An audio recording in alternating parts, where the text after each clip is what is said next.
Yo mga idol, kamusta? Sports Talk PH nga pala.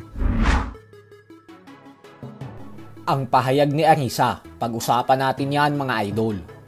Ngunit bago ang lahat ay huwag kakalimutang mag-subscribe at i-click ang notification bell button for more sports talk.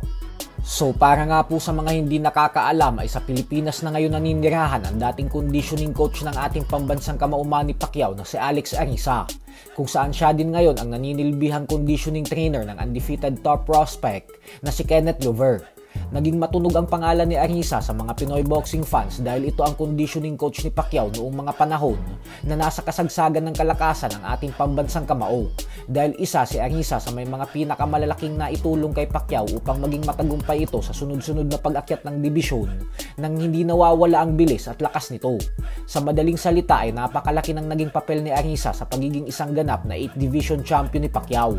Subalit sa kasamaang palad nga po, ay mas lalong naging matunog ang pangalan ni Arisa nang dahil sa bigla itong pumunta sa kampo ng undefeated 5 Division World Champion Floyd Mayweather Jr.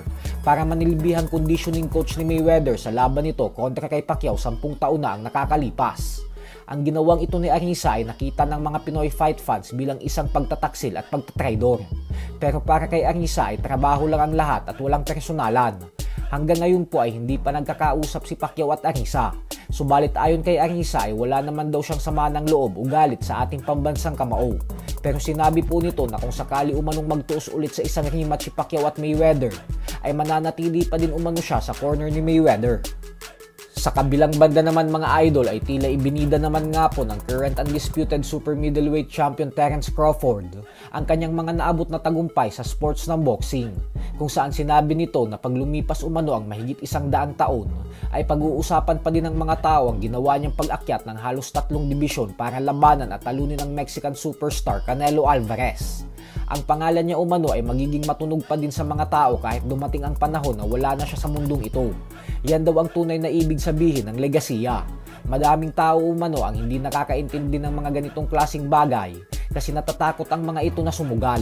Pero siya umano ay simula pa lang ng build up ng laban nila na Canelo ay paulit-ulit niya na daw sinasabi na ang kapalit ng malaking sugal ay malaking reward.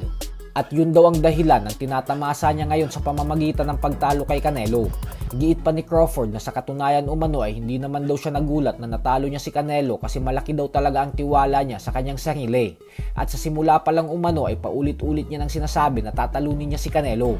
Sadyang tayo lang daw ang nagulat sa naging resulta ng laban kasi hindi daw tayo naniniwala sa kanya na kaya niya talagang talunin ang Mexican superstar.